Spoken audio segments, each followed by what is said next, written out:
South Dakota Senate will come to order, and please welcome back Pastor Dan Bader of the First United Methodist Church here in Pierre, the Fort Pierre Ministerium, to lead us in prayer. And our pages of the day are Joanna Hancock from Pierre and John Eilertson from Wentworth.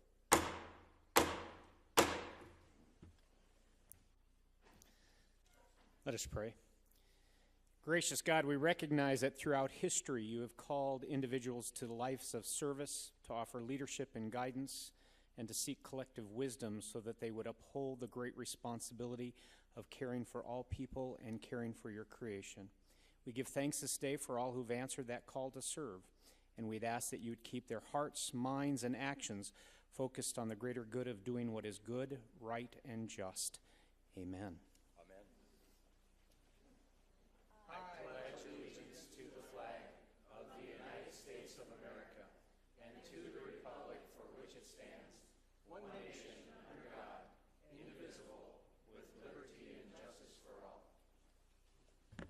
Secretary will call the roll, please. Senators Bradford, Brown, Buell, O'Donnell, Kamak, Kurd, Ewing, Fagan, Frerichs, Greenfield, Hager, Haverly, Heineman, Heinert, Holeen, Hunoff, Jensen, Monroe, Norristrup, Olson, Amdel, Otten, Parsley, Peters, Peterson, Rampelberg, Rush, Shorma, Sohold, Solano, Sutton, Tiedemann, Teason, Van Gerpen, Valley, and White. Quorum present, Mr. President. Approval of the journal.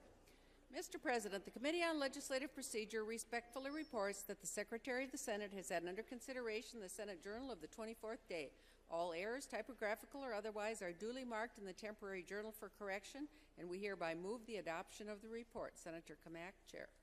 All those in favor of adoption signify by saying aye. Aye. Those opposed, nay. Motion carried.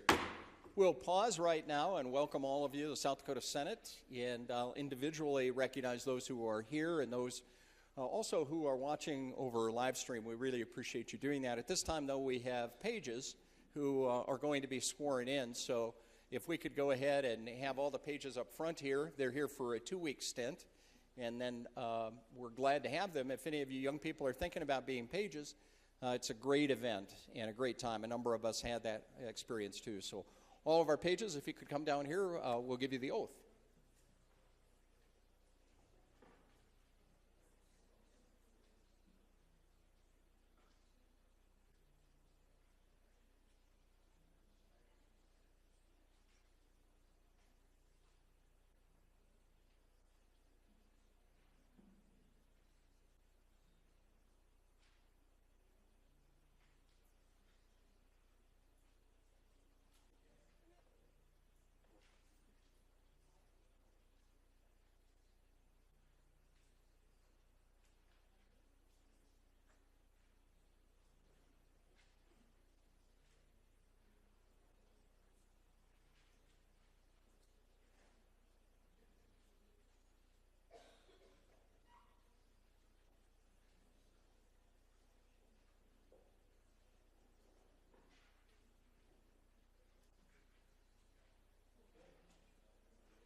Dr. Hager, welcome.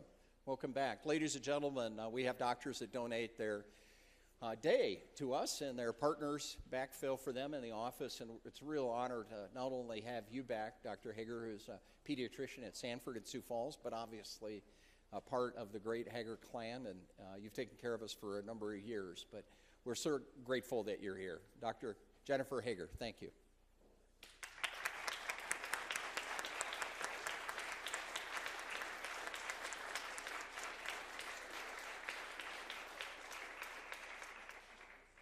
And are you from Highmore?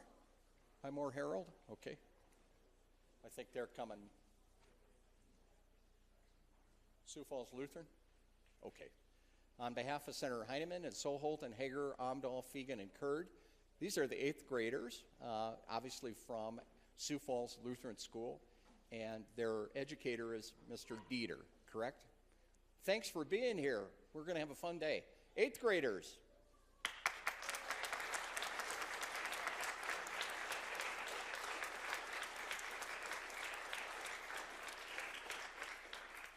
Any other personal privileges as we move forward? Okay, thank you. We'll proceed then with next order of business, communications.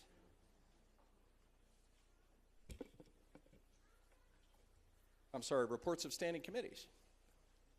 Mr. President, the Committee on Legislative Procedure respectfully reports that Senate Bills 7, 12, 13, 15, 27, 28, 85, and 103 were delivered to His Excellency the Governor for his approval on February 22nd, 2016. Respectfully submitted, Senator Kamak, Chair.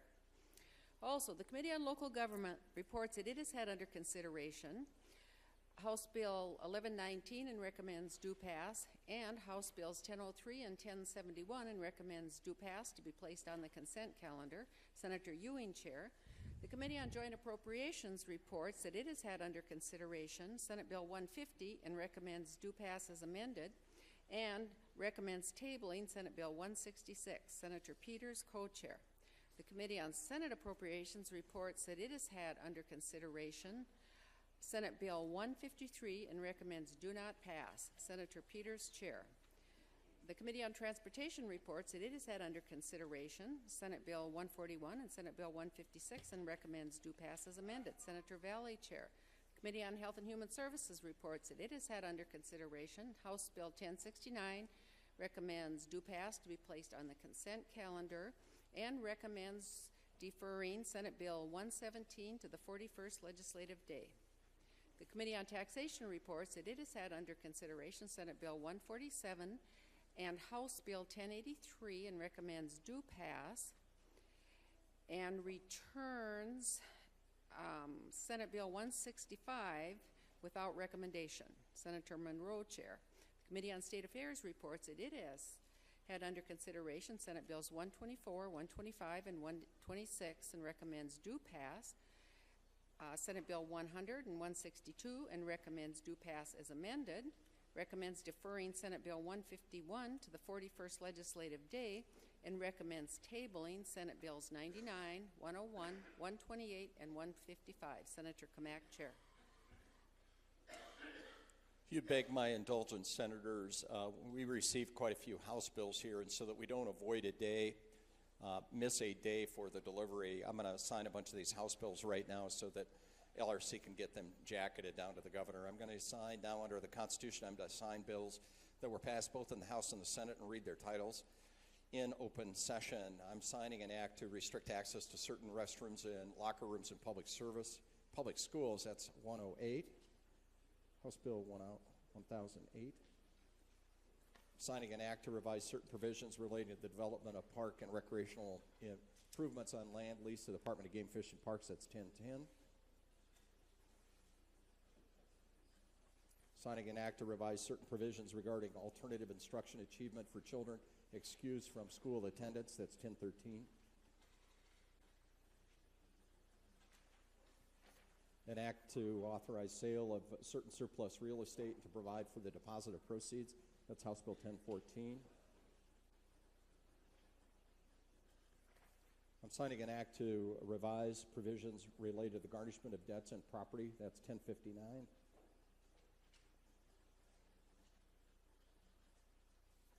signing an act to make appropriation to fund tax refunds for elderly persons and persons with a disability and to revise the income eligibility requirements for property sales tax refunds and to declare an emergency. That's 1081. Act to codify the list of navigable streams requiring gates. That's 1082. An act revising certain provisions regarding the exemption of motor vehicles from the motor vehicle excise tax 1098.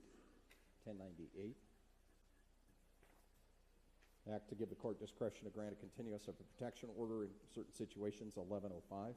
House Bill 1105.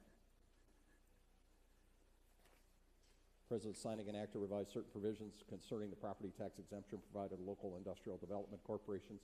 House Bill 1150. Thank you for your patience, and the President is signing an act to revise certain provisions regarding the jurisdiction of magistrate courts to issue protection orders. That's 1183. Thank you very much, Joe. I missed one.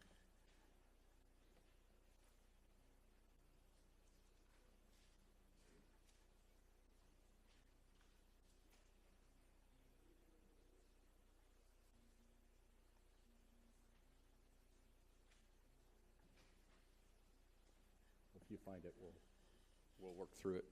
Again, thank you for your patience, and we'll move now to motions and resolutions. Thank you. Senator Brown moves that Senate Bill 16 be placed to follow Senate Bill 152 on today's calendar. 16 to follow 152. All those in favor signify by saying aye. Those opposed, nay. Motion carried. Consideration of committee reports. Senator Brown moves that the reports of the Standing Committee on State Affairs on Senate Bill 112, Senate Bill 118, and Senate Bill 131, and also the Committee on Transportation on Senate Bill 110 and 127, and the Committee on Health and Human Services on Senate Bill 171 and Senate Bill 72 of the Senate Journal be adopted. All those in favor of adoption signify by saying aye. Those opposed, nay. Motion carried. Okay, we have a withdrawal of a bill. Is that right? Yeah, that's okay. Declared Senate Bill 89 has been withdrawn at the request of the prime sponsor. That Senate Bill 89 has been withdrawn. Thank you.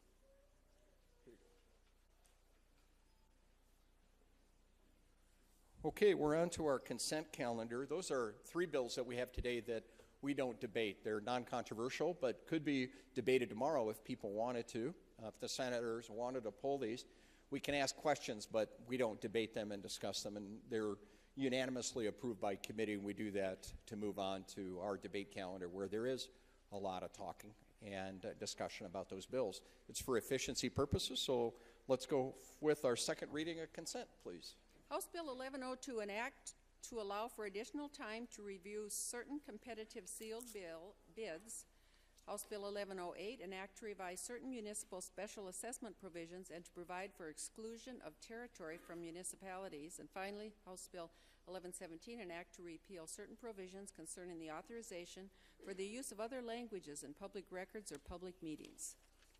Thank you. House Bills 1102, 1108, and 1117, having received a second reading, are up for consideration and final passage. Are there any questions on any of these bills? Thank you very much. Hearing none, the question before the Senate is final passage of House Bill 1102, 1108, and 1117. Those in favor will vote aye. Those opposed, nay. Madam Secretary, call the roll, please. Bradford. Brown. Buell O'Donnell. Kamak. Kurd. Ewing. Fegan. Frerichs. Greenfield. Hager. Haverly. Heineman is excused. Heinert. Holeen. Hunoff. Jensen. Monroe. Norstrup. Olson. Amdahl. Otten. Parsley. Peters. Peterson. Rampelberg. Rush. Shorma. Soholt. Solano. Sutton. Tiedemann. Teason. Van Gerpen excused. Valley. White. Okay, Heineman.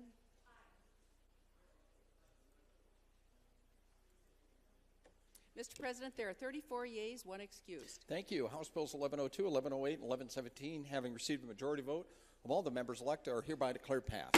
Any title questions? Title's approved then.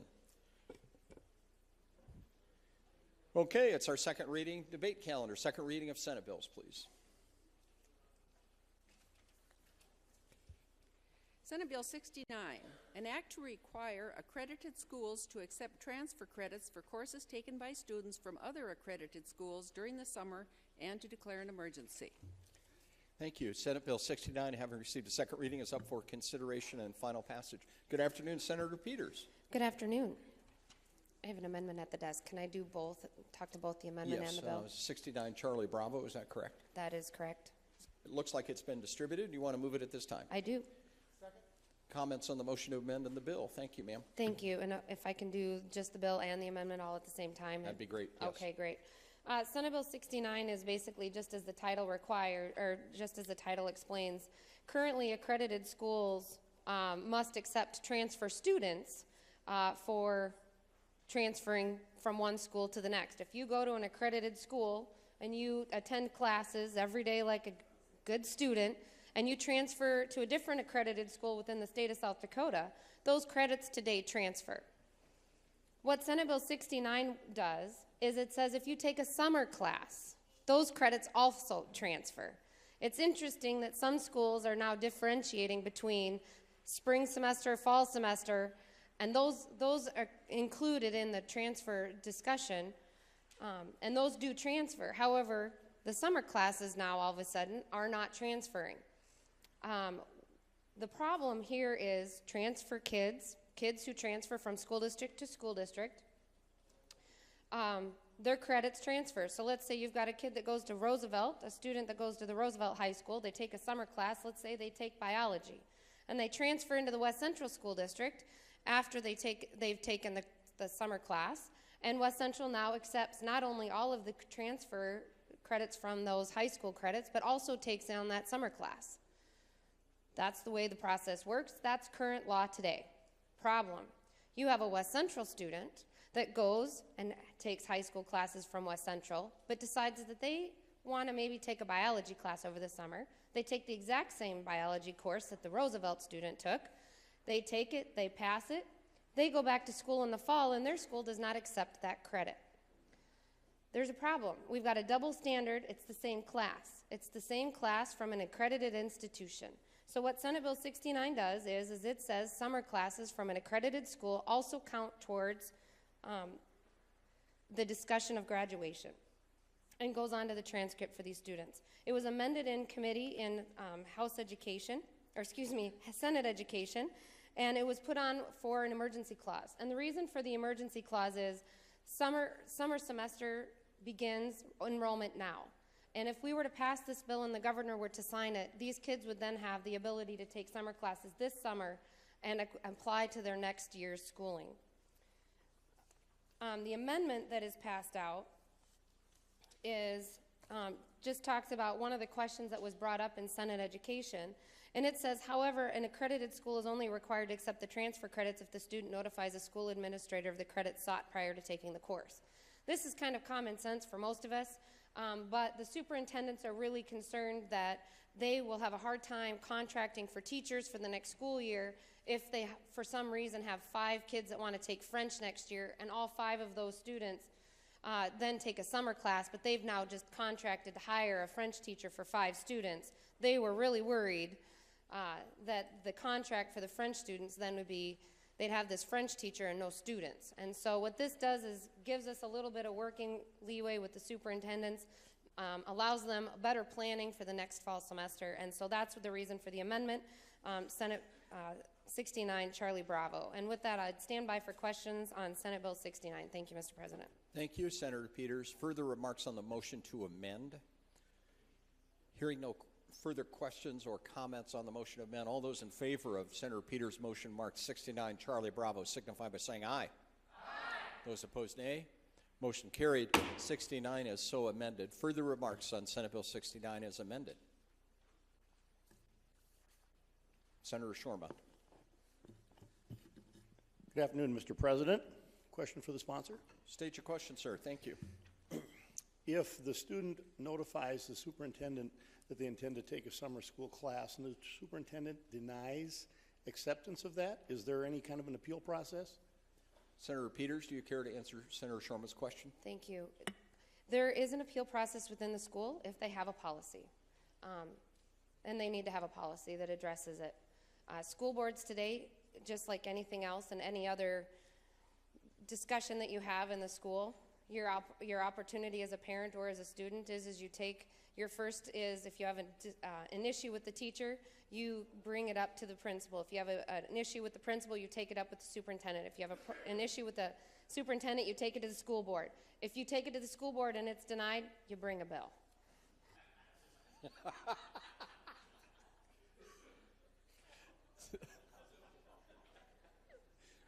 Senator Shorma, you have the floor. I mean, you really have the floor.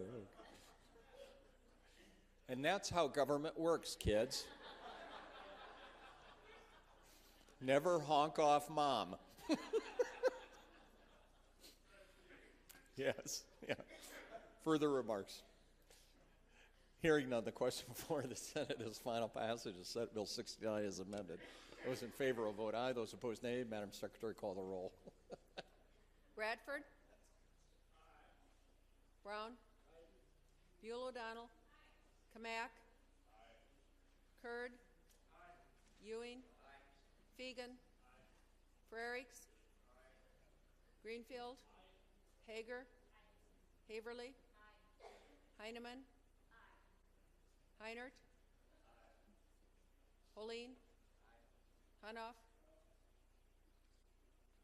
Jensen? Monroe? Norstrup? Olson? Amdahl? Otten? Parsley? Peters? Peterson? Rampelberg? Rush? Shorma? Soholt? Solano?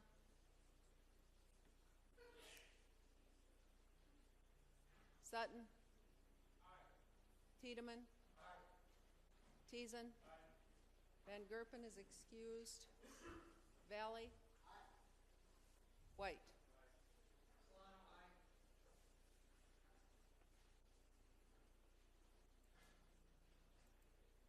Mr. President, there are 33 yeas, 1 nay, and 1 excused. Senate Bill 69 as amended, having received a two-thirds majority vote of the members elected, is hereby declared passed. Any title questions? Title's approved then. Thank you. Senate Bill 44, an act to create provisions for aggravated vehicular homicide and classify the crime as a crime of violence. Senate Bill 44, having received a second reading, is up for consideration and final passage. Good afternoon, Senator Teason. Thank you, Mr. President. Good afternoon. I bring Senate Bill 44 on behalf of the Attorney General. It's intended to deal with issues regarding charging and sentencing for vehicular homicide cases. Vehicular homicide is when you're under the influence and you get involved in an accident and someone is killed. Currently, there are two crimes under which you could be charged. One is vehicular homicide. It carries a 15-year sentence. The other possibility is that you be charged with first-degree manslaughter, which is not specific to vehicle crimes. It's other types of situations in which someone is killed. And first-degree manslaughter carries a penalty of up to life in prison. Some courts have been recently have been reluctant to accept the first-degree manslaughter because it's not specific to vehicle death situations. So the Attorney General brings Senate Bill 44 as an alternative to deal with these disparate charging and sentencing. Senate Bill 44 establishes the crime of aggravated vehicular homicide. Aggravated vehicular homicide would change two things. First of all, it would make it a 25-year crime, and secondly, it would classify it as a violent crime, meaning that instead of requiring the person to serve 30% of their sentence before parole eligibility, they would have to serve 50% of their sentence before parole eligibility. There are 3 aggravating factors. One of these aggravating factors must be shown in order to have aggravated vehicular homicide. The first one is that the person has been convicted twice previously of a DUI offense, so this would be a 3rd offense DUI in addition to the homicide that's been committed. The second possibility would be that this person has been previously convicted of vehicular homicide, meaning they've been involved in another previous fatal accident. And the third possible aggravating circumstance is that they would have a blood alcohol that is more than twice the legal limit. The legal limit is 0.08. Aggravated vehicular homicide would require a 0.17 or greater. So again, this is brought by the Attorney General as an alternative charging offense to allow, really, I mean, we all know that vehicular homicide is a terrible offense, but some cases are obviously aggravated. And if one of these aggravated circumstances are met, this would allow the prosecutors to charge the aggravated crime and allow between 0 and up to 25 years, as well as the violent offense, which would make 50% required before parole eligibility. Ask for your support, Senate Bill 44. Thank you. Before I call on anybody else, I have a question regarding this bill. I wonder if Majority Leader and Senator Kamak and Senator Teasman, if you'd join me over here, please.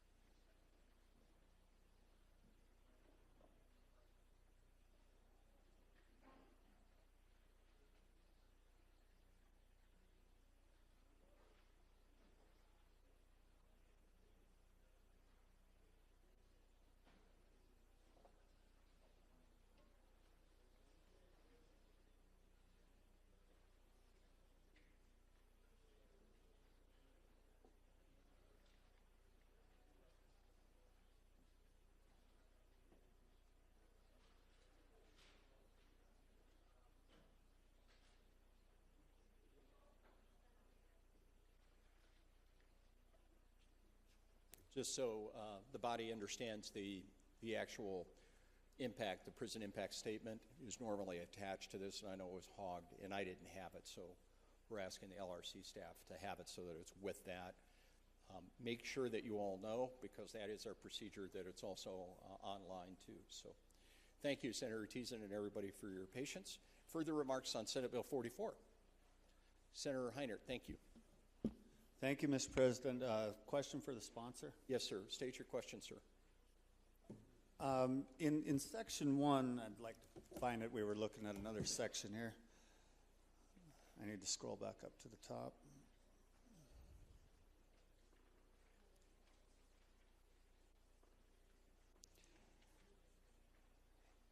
Okay, in section 1, it lists the other crimes of violence. And would you say that the other crimes listed there would show intent?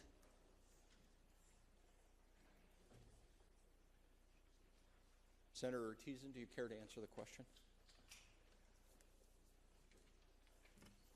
Thank you, Mr. President. Of course, I'm not the sponsor of the bill, but I am presenting, and I'm also not an attorney, so there's my second disclaimer. But I believe you are correct that those other crimes are intent crimes. Senator Heinert, you have the floor, sir. Well, thank you, Mr. President. And I wasn't trying to put the good senator on the spot, and maybe there's another senator from Vermilion that might also have his opinion on whether they show intent. As I know, we look to him a lot as it comes to these legalese kind of issues. But to me, all these other crimes show intent. And though I totally understand the victims and the victim's family on this, but I'm not that far removed from it myself. My brother-in-law and his best friend were killed by his cousin in a drunk driving accident. And though the cousin went to prison for a time, that did not bring our brother-in-law or my brother-in-law back. And so I really struggle with this. I struggled with it in committee. I thought I asked some questions that never really got answered. And is this the best route to go? I don't think if the penalty of whether it's 4 years or 7 years or life is the deterring factor into impaired driving. And it doesn't change when an accident happens. I appreciate the amendments that were added. You know, I think it makes it maybe a little more palatable, but I just don't see the intent in the actions we're talking about, and I worry about that. I know of situations where accidents have happened, family has killed family, friends have killed friends, and the families have said, you know, we don't want you to go to prison. We want you to repent. We want you to show remorse. We understand that I can't imagine the pain of living with that, knowing that you've killed someone because of your negligence. But I don't think that shows the intent of what this is asking for. So I would just caution the members of the body on that. Thank you. Pilamia. Further remarks? Senator Parsley, good afternoon. Thank you, Mr. President. I do have a question for the sponsor. Yes, sir. State your question, please. In Section 3, and you may have said this and I might have missed it, that's where the 3 exceptions are. Is it all of those or is it any one of those? Senator Teason, do you care to answer Senator Parsley's question? Thank you, Mr. President. Any one of the 3.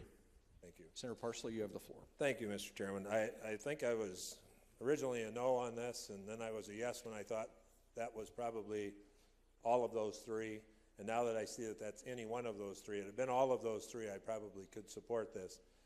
I do think that this, while there are tragic situations out there, and one in particular that's raised up on this issue, we have a lot of people, and I personally know people who have been involved in drunken driving accidents, that there has been a death, and it is a tragic, tragic thing to have happen, but these people came out of prison in a short amount of time and have changed their lives. These are not people who get up in the morning and say, I'm going to go do harm to someone, and I think that's a different category than where we're trying to put this vehicular homicide. So again, had it been all 3 of those issues, I think I could have supported this legislation, but when it's one of those 3, I'm having a difficult time. Thank you, Mr. President. Thank you, Senator Parsley. Further remarks? Senator Teason, do you wish to give closing? Thank you, Mr. President. Just a couple of things, and I think I probably agree with my colleague that you know, we don't impose penalties merely for a deterrent factor, and I tend to agree. A lot of times the situations are such that having a criminal offense does not necessarily act as that much of a deterrent. Nonetheless, serious penalties are required for serious situations. We've tried to distinguish here between the serious and the more serious. And I would just remind you that as far as what the penalties, what the sentence would be, that in all of the cases of our felonies, we allow great discretion to our judges. And in this case, it would be from 0 to 25 years. So the judge could certainly take into consideration factors as he's making his sentence. Thank you, Mr. President. Thank you, Senator Teason. Further remarks? Hearing none, the question before the Senate is final passage of Senate Bill 44. Those in favor, please vote aye. Those opposed, nay. Madam Secretary, call the roll, please. Bradford? Brown? Buell O'Donnell? Kamak? Kurd? Ewing? Fegan? Frerichs? Greenfield? Hager? Haverly? Heineman? Heinert? Holeen? Hunoff? Jensen? Monroe? Norstrup? Olson? Amdahl? Otten? Parsley? Peters? Peterson?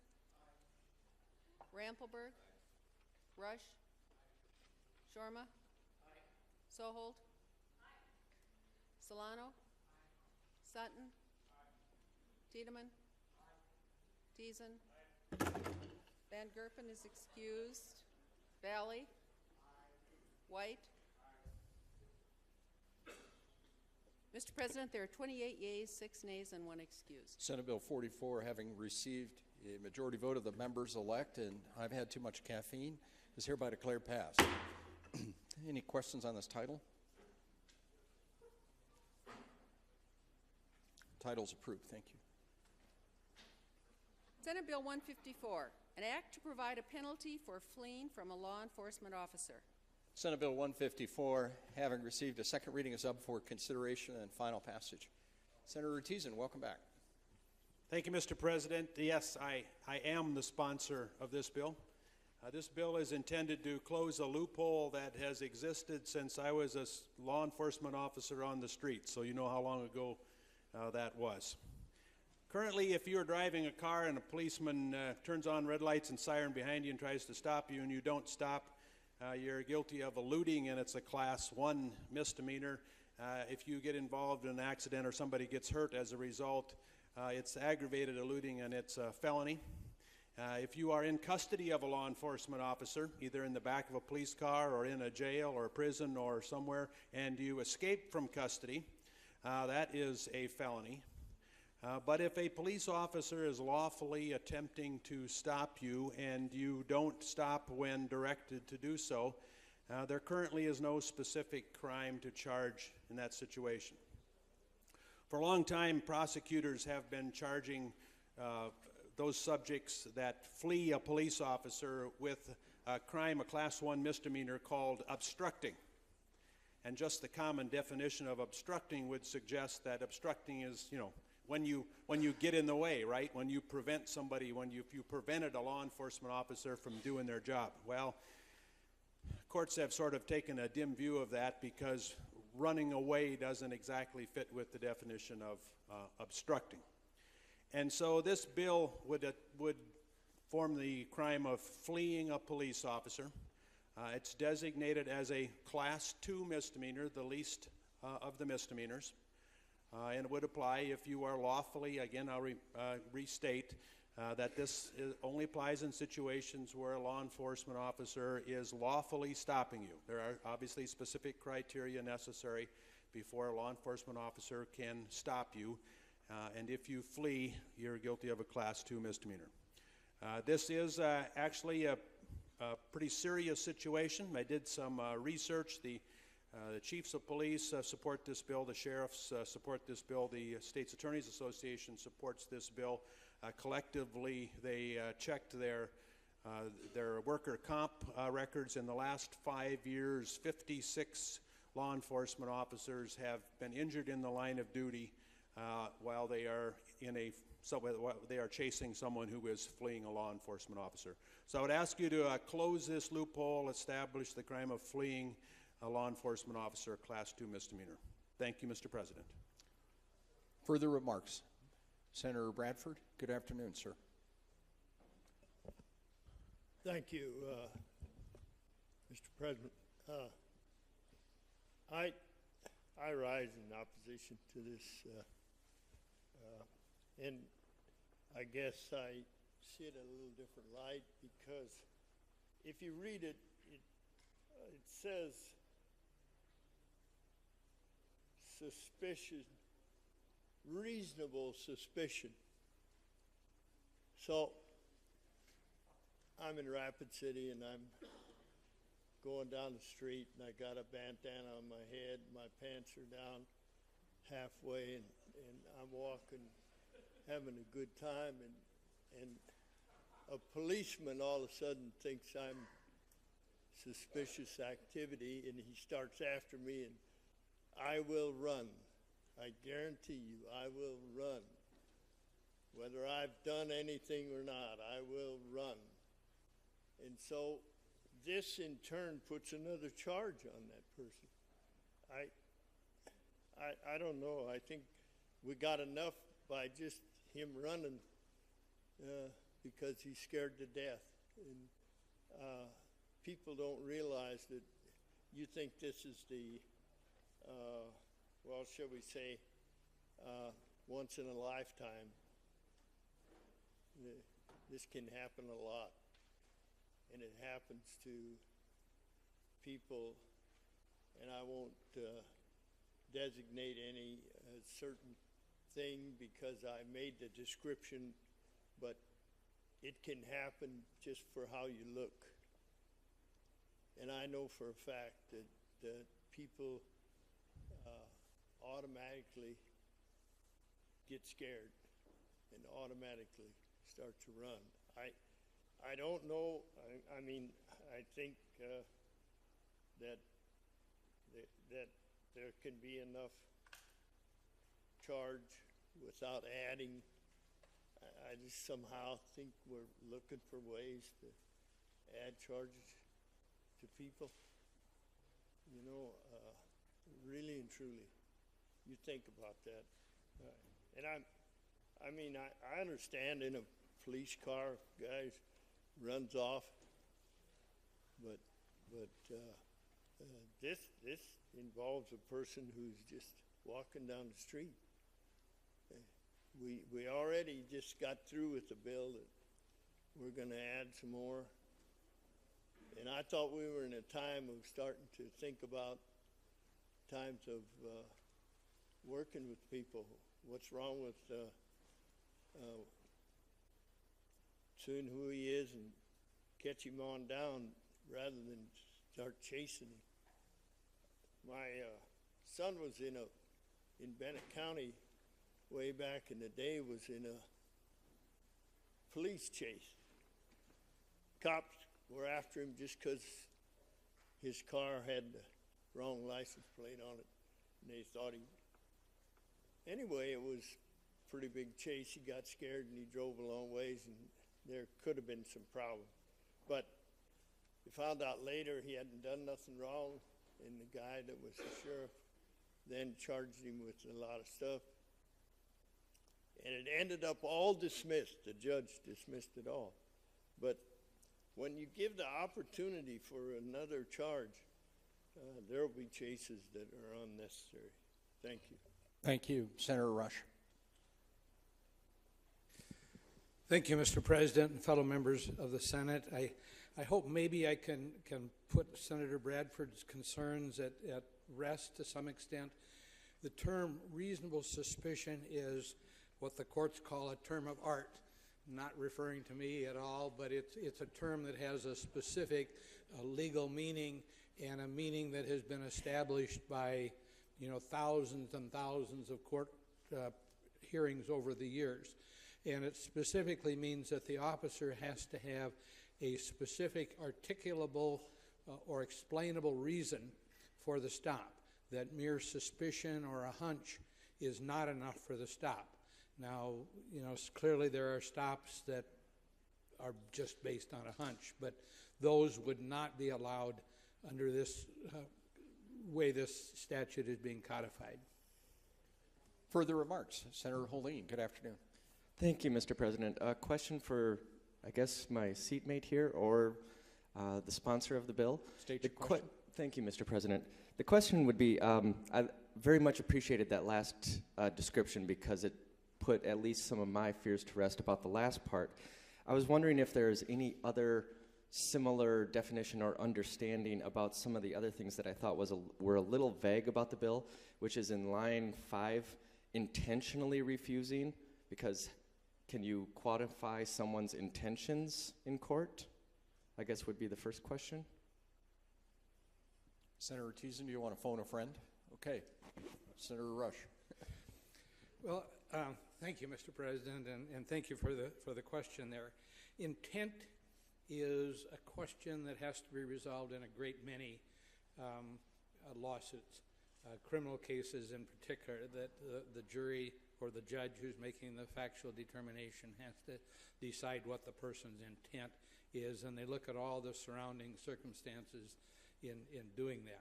You know, I would anticipate from this statute that what it means is that the person had to essentially know that the officer was trying to get him to stop. If the officer is 2 blocks down the street and yelling at him, and you know, he can make a plausible argument that he didn't hear it and wasn't intending to flee, you know, I think maybe the state would have a real problem proving the intentional part of that.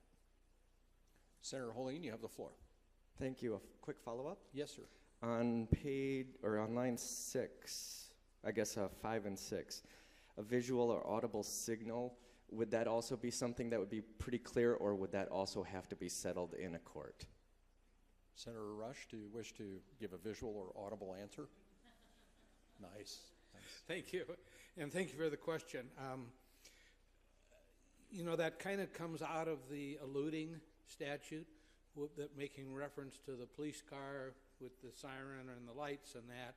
I think for the police officer who's on foot, it's a little bit more questionable than that. But the state is still going to have the burden of showing that he was making some kind of visual or audible signs. You know, if he had a whistle and was blowing the whistle, if he was yelling, I'm not sure exactly. You know, the visual signs, the fact that he's waving his arms or something might be real difficult to prove that the defendant knew about those visual signs. The audible would maybe be a little bit easier to prove. Senator Holeen, you have the floor. Thank you, Mr. President, and I'd like to thank both the sponsor and my seatmate here for explaining some of that, because I did have some concerns about the bill. I just thought it was kind of vague, but to go back to my previous question, it is not my intent to kill the bill. It was just to clarify it, so I will be supporting it. Thank you, Mr. President. Very good. Further remarks on Senate Bill 154? Senator Teason, your closing, please. Thank you, Mr. President. Just to add briefly to my friend from Pine Ridge, you'd be surprised how much the police these days like the fad of wearing your pants low on your. It makes people much easier to catch.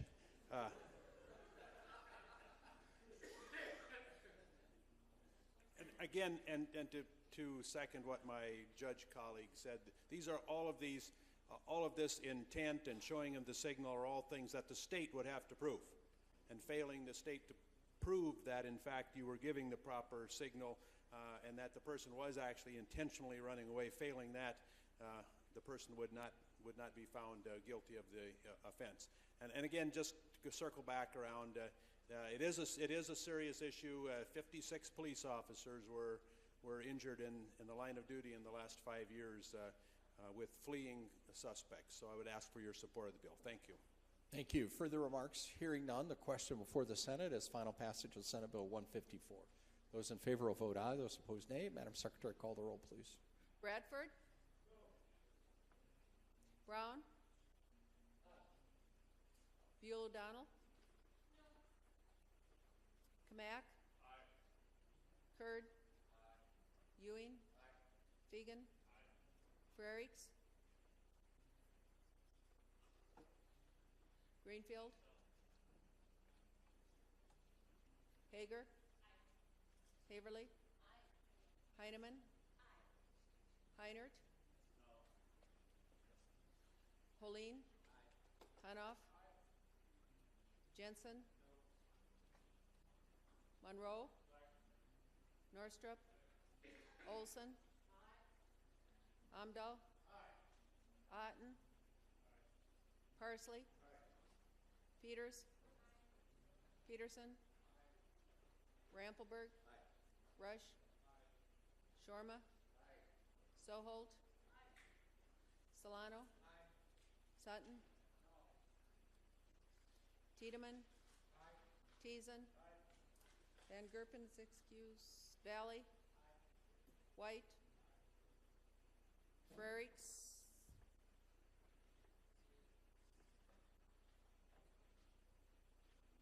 Mr. President, there are 27 yeas, 6 nays, and 2 excused. Senate Bill 154, having received a majority vote of the members elected, is hereby declared passed. Any title questions? Titles approved. Thank you. Senate Bill 158, an act to revise provisions related to restitution in cases involving juveniles and to declare an emergency. Thank you. Senate Bill 158, having received a second reading, is up for consideration and final passage. Good afternoon, Senator Salato. Good afternoon, Mr. President. I bring Senate Bill 158 to you, and I'm fortunate enough to serve on the Juvenile Justice Oversight Committee. And when we met and we were reviewing the implementation, there was a number of things that we found that we believe need to be corrected in the juvenile justice reform. And I'll just quickly review those with you. If in sections 1, 5, 6, and 7, you're going to see clarification as it relates to the definition of restitution by making reference in the juvenile chapter to be the same as that is in the adult definition. And that's contained in 23A 28-24. And so that will make it the same for the juvenile delinquency and the CHINS chapters. And you can see in section 1 where it talks about the court may require the child to pay restitution as defined by that chapter and under conditions set by the court if payment can be enforced without serious hardship or injustice to the child. In section 2, we clarify that the juvenile citation financial penalty may be assessed against the child's parent or guardian. Previously, the language talked about forfeiture, but that's inaccurate due to the fact that there really is no dollar held by the courts that would be forfeited in the process. And then in section 3, we're asking that an individual be added to the oversight committee or council, and that be the Secretary of Tribal Relations. And this goes back to the juvenile justice reform, where we're looking at the tribal pilots and making sure that we have direct line of sight and communication on what's going on there.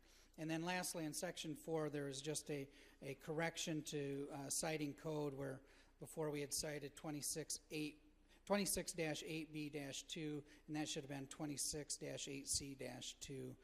So with that, I would ask for your support, and I would stand by for questions. Senator Greenfield, thank you. Thank you, Mr. President. I have an amendment at the desk. I think it's officially now 158XA, but it's at people's desk as 158BG. You move it at this time, I sir. do. Okay, comments on the motion to amend. Thanks. Thank you, Mr. President. As I looked at this bill, I asked the question as to why the language contained on line E wasn't parallel to that on A through D and, well, A through D, a representative from, etc. And it was stated that ideally the Secretary of the Department of Tribal Relations will be the one who attends those meetings. Then they would like for that to be the case. I asked the question, well, then what if that person can't be there? Can that person not send somebody on his or her behalf?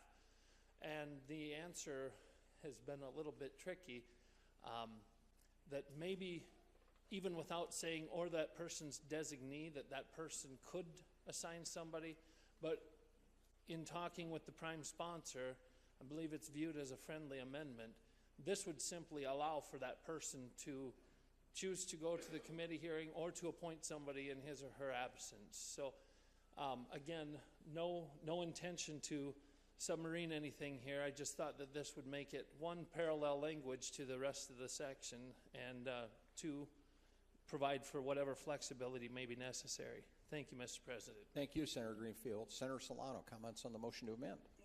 Thank you, Mr. President. Well, I want to thank the good senator for bringing the amendment and working with me on getting this clarified. And we were trying to get this kind of worked out in words and language and what was going to work best. And I'd ask that you support this. And our hope is that the secretary is able to attend these meetings, and we feel he will be the best representative.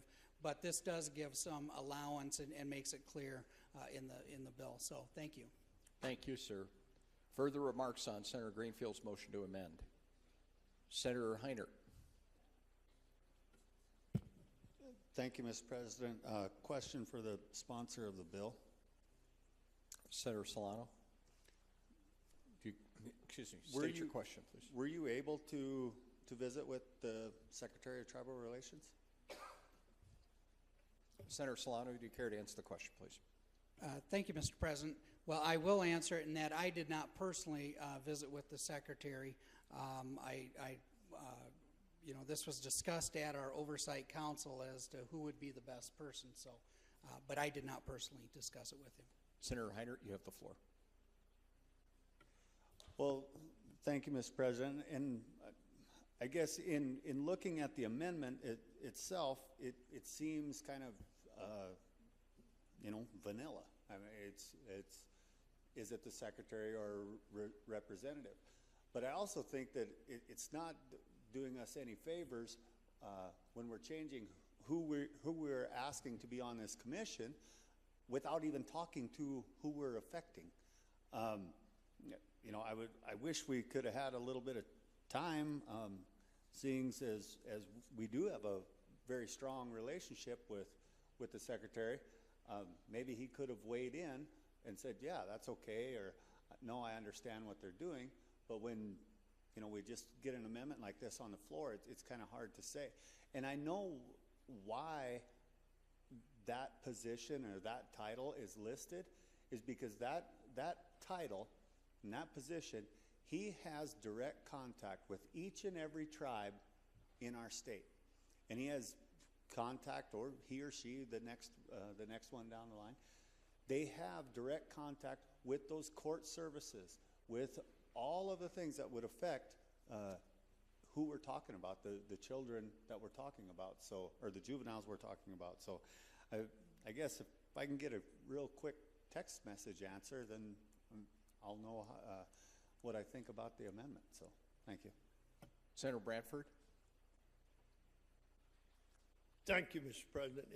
In that same line, and I believe Senator Solano, I asked the question of why not the Secretary of Indian Education, or we have a Indian education person, which is more he's also in contact with all the tribes, but we're dealing with juveniles, in that I think, to me, it'd be much more appropriate if it was the Indian education person in the department. So I guess it's a little bit along the same lines. If there was an amendment, I would have liked to have probably got that input in that. I think the people who are involved are more in the juvenile state, and I think our education persons would have been more appropriate. Looks like Senator Heiner has a late reporting precinct. Well, thank you, Mr. President. And the fog lifted, and I looked out there, and I saw a very distinct smoke signal that said, yes, it's okay. So, Wopila. Matakipi. Further remarks? Hearing none, the question before the Senate is Senator Greenfield's motion to amend marked 158 X-ray alpha. Those in favor of that motion to amend signify by saying aye. Those opposed, nay. Motion carried. It is so amended. Further remarks on 158 as amended? Hearing none, the question before the Senate is final passage of Senate Bill 158 as amended. Those in favor will vote aye. Those opposed, nay. Madam Secretary, call the roll, please. Bradford? Brown? Buell O'Donnell? Kamak? Kurd? Ewing? Fegan? Frericks? Greenfield? Hager? Haverly? Heineman? Einert? Holeen? Hunoff? Jensen? Monroe? Norstrup?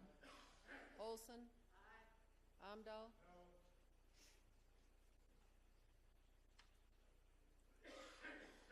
Otten? Horsley. Peters. Peterson. Rampelberg. Rush. Shorma. Soholt. Solano. Sutton. Tiedemann. Teason. Van Gerpen, excuse. Valley. White. Pardon? Mr. President, there are 33 yeas, 1 nay, and 1 excused. Senate Bill 158, having received a two-thirds majority vote of the members elect, is hereby declared passed. Any title questions? Title's approved then. Thank you. Senate Bill 133, an act to revise certain provisions regarding shared services provided by the state to school districts, the sharing of services of school district employees, the Classroom Innovation Grant Program, and educator mentoring and certification reciprocity. Senate Bill 133, having received a second reading, is up for consideration and final passage. Good afternoon, Senator Soholt. Thank you, Mr. President, and good afternoon to my esteemed colleagues in the Senate. Well, we've been hearing a lot about education already during this session, and this is one of the first substantive bills that's coming to us out of the Blue Ribbon Task Force and then decisions that the governor made moving forward. As you know, the House is hearing about the funding side of things right now, and then there's also Senate Bill 131, which really has to do with all of the changes to how we would manage our education funding formula. But 133 is just really an important bill for us to consider. This is the one that has to do with innovation. It's about looking forward in the state of South Dakota, about providing efficiencies within our state in how we would run our schools.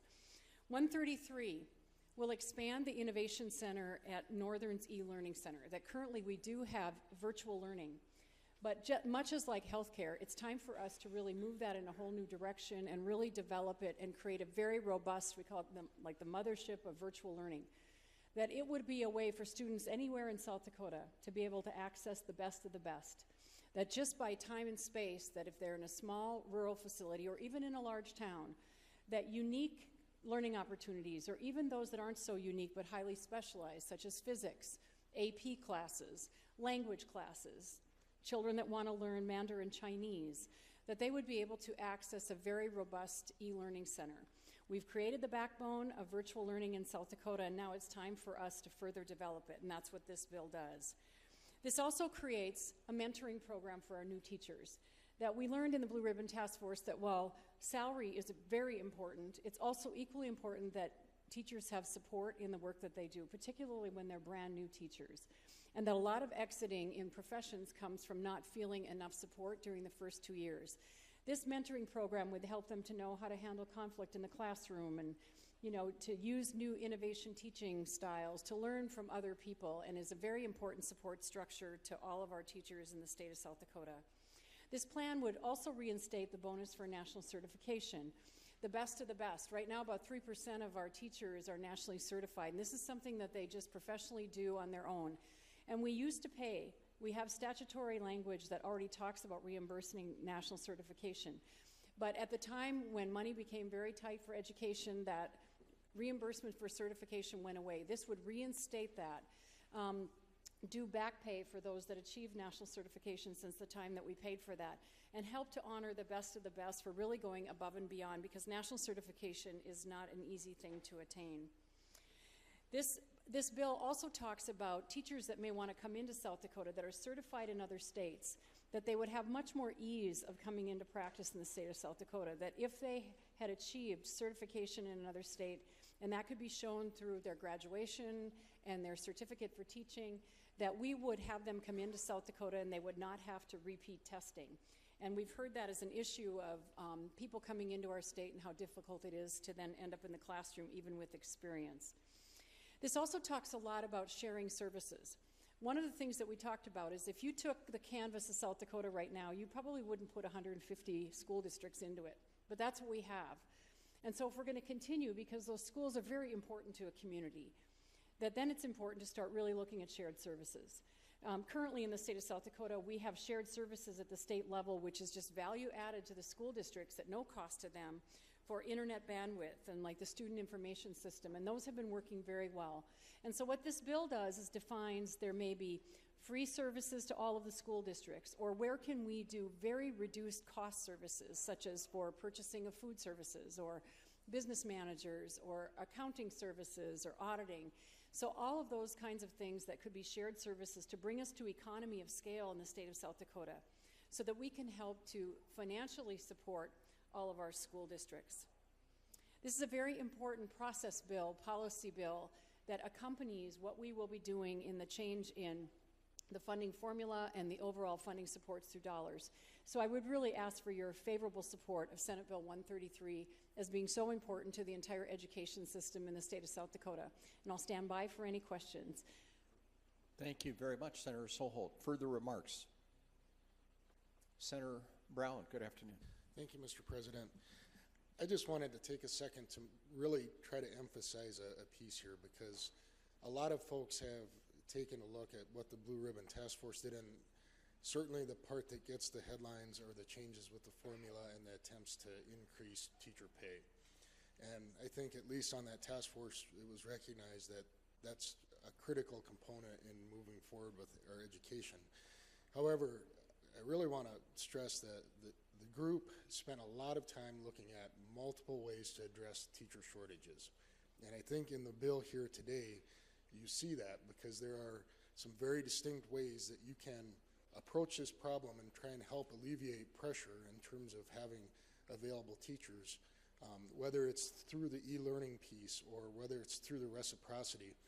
And I've commented several times that it really looks to me that if you look at 133, in some ways it is kind of a follow-on or parallels what we've done in the healthcare world, but it's probably about 10 years later than what the healthcare industry has done. And what I mean by that is, in rural settings, we've adopted this whole idea of telehealth, and that's an important component to many of our emergency rooms in small communities like Gettysburg.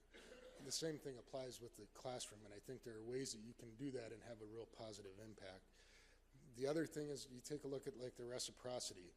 In the healthcare world, we've tried to address that through compacts and through making it easier for our residents to actually get licensed.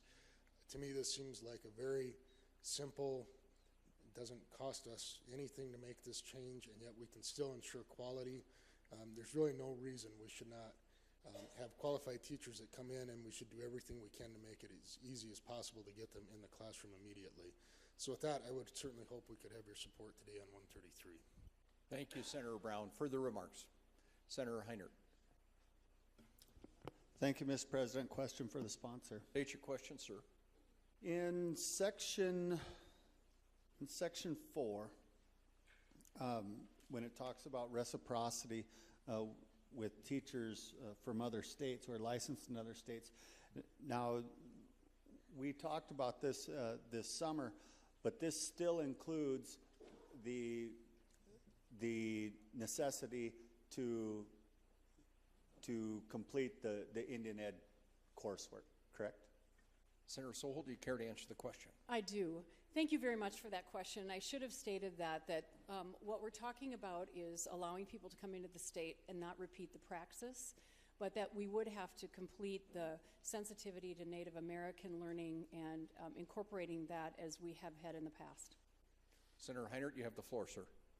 Thank you, Mr. President. Well, I appreciate that answer, and that was my concern this summer as a member of the Blue Ribbon Task Force, and I'm glad to see that that's still in there. And I really think the Senate Bill 133 is a step in the right direction for our rural schools and their ability to recruit some teachers into those settings. So I urge your support. Thank you. Thank you, sir. Further remarks? Senator Sutton, good afternoon. Well, thank you, Mr. President and members of the body. First of all, I want to thank the folks that helped work on this on the Blue Ribbon Task Force, because these solutions did not come right away and they did not come easy. There was a lot of discussion about these topics, and this is a very important piece of legislation for our rural districts especially. But what I also want to remind us is that whether we like it or not, there are a lot of districts that are already doing some of these things, that are sharing teachers if they can. And I also want to remind us that the first option needs to be getting a teacher in the classroom, because there's nothing more important to that. And I think we all agree with that, but I also want us to remember that should be the main focus.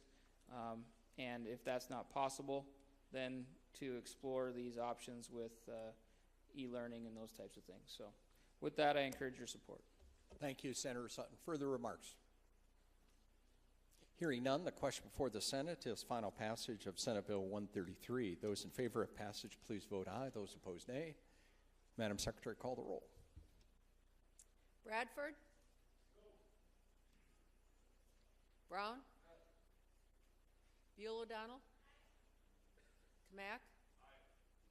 Kurd? Ewing? Fegan? Frerichs? Greenfield? Hager? Haverly? Heineman? Heinert? Holeen? Hanoff? Jensen? Monroe? Norstrup? Olson? Amdahl? Otten? Parsley? Peters? Peterson? Rampelberg? Rush? Shorma? Sohold? Solano? Sutton? Tiedemann? Teason? Van Gerpen, excuse. Valley? White? Mr. President, there are 33 yeas, 1 nay, and 1 excused. Senate Bill 133, having received a majority vote of the members elect, is hereby declared passed. Any title questions? Title's approved.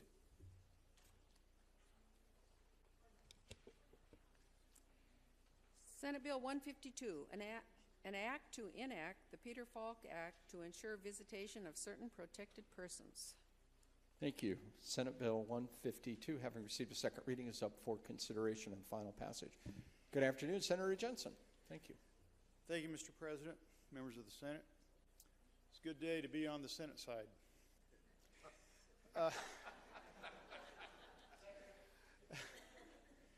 A little over a year ago, I met Catherine Falk in Washington, D.C. at a legislative conference. She is the daughter of Peter Falk of the Columbo TV series of years ago.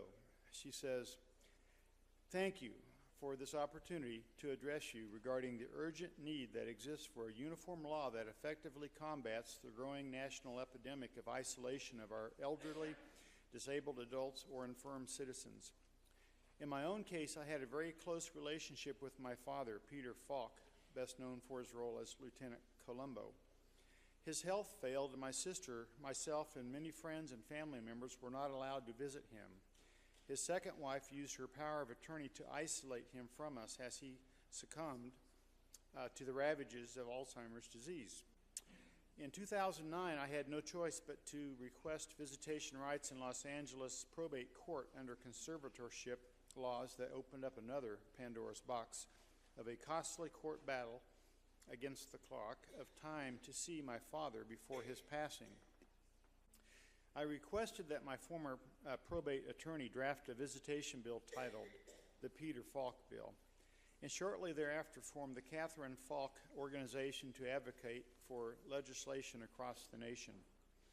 Although the Peter Falk Bill began with a focus on adult children's rights to see their ailing parents, being my own direct experience, I soon discovered, reading the countless stories emailed to me, that isolation is also a problem in adult guardianship abuse cases. The victims are not limited to an ailing parent victimized by isolation. Rather, it encompasses relatives and families that include spouses and/or siblings, as well as good friends and clergy. I am deeply and humbly saddened by the thousands of testimonials we receive from all over the country. Most victims and their families lack extensive financial resources to litigate on behalf of their loved ones' rights, nor do they have legal standing to do so. They have no recourse or anywhere to turn to for help.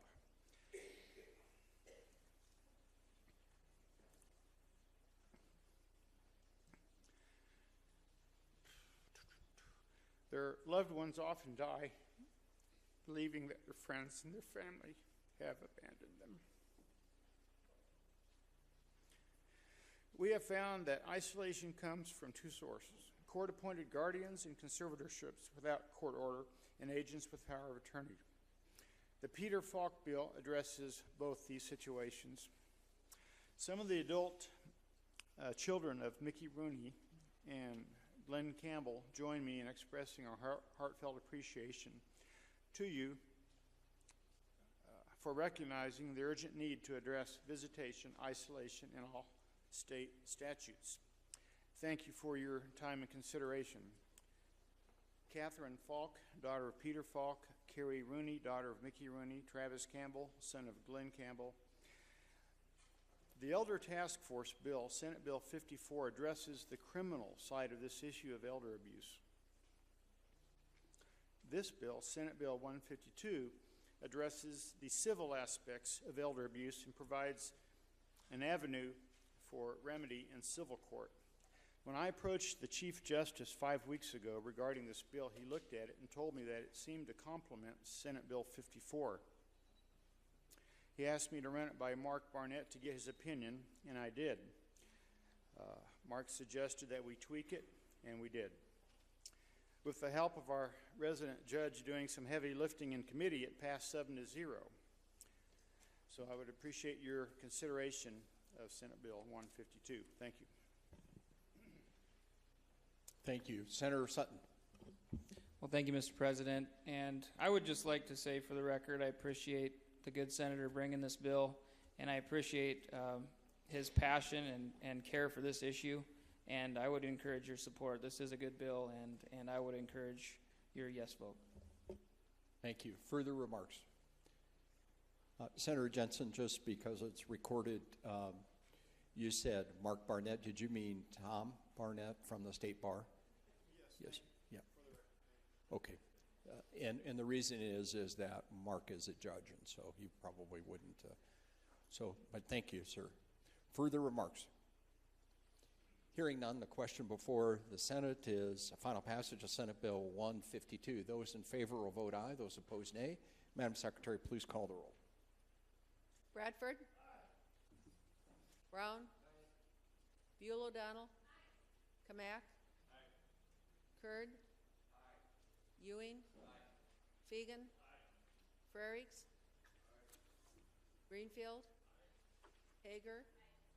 Haverly? Heineman? Heinert? Holeen? Hanoff? Jensen? Monroe? Norstrup? Olson? Amdahl? Otten? Parsley? Peters? Peterson? Rampelberg? Rush? Shorma? Soholt? Solano? Sutton? Pardon? Tiedemann? Teason? Van Gerpen is excused. Valley? White? Mr. President, there are 34 yeas, 1 excused. Senate Bill 152, having received a majority vote of the members elect, is hereby declared passed. Any title questions? Title's approved then. Thank you. Senator Brown moves that the balance of the calendar be deferred until Tuesday, February 23rd, the 26th legislative day. All those in favor of deferral signify by saying aye. Those opposed, nay. Motion carried. So deferred. Do we have any messages? Announcements. Senator Greenfield. Mr. President, personal privilege, please. Granted, sir. Thanks. Thank you, Mr. President. I have very seldom, if ever, had the honor, privilege, and opportunity to introduce the body to my sister, Lacey, and I certainly have not had the opportunity to introduce you to my almost 8-week-old niece, Shayla. They're up here in the gallery, and I'd like you to welcome them. Thank you.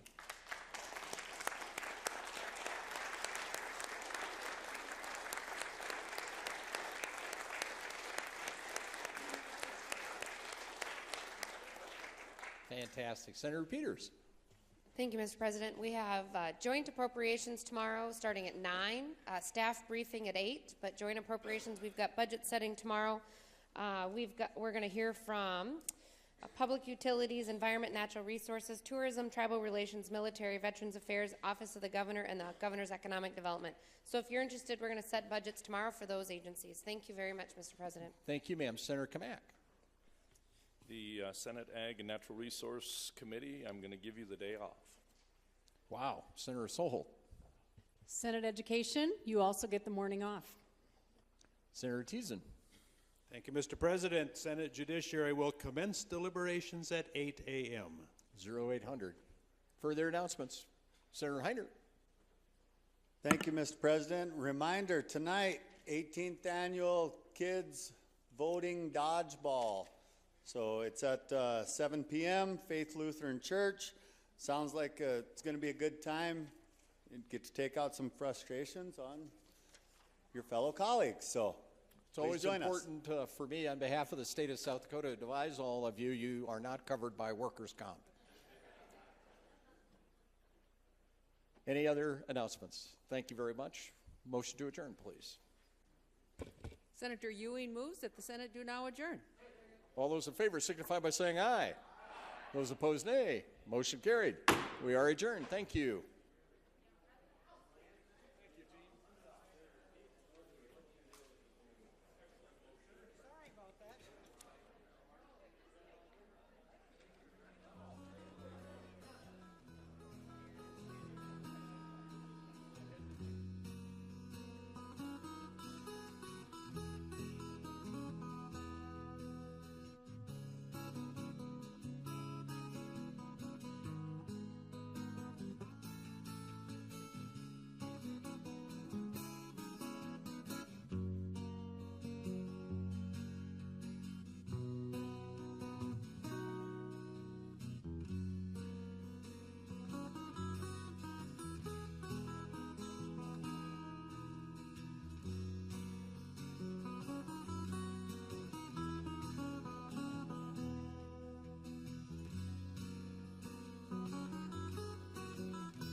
you.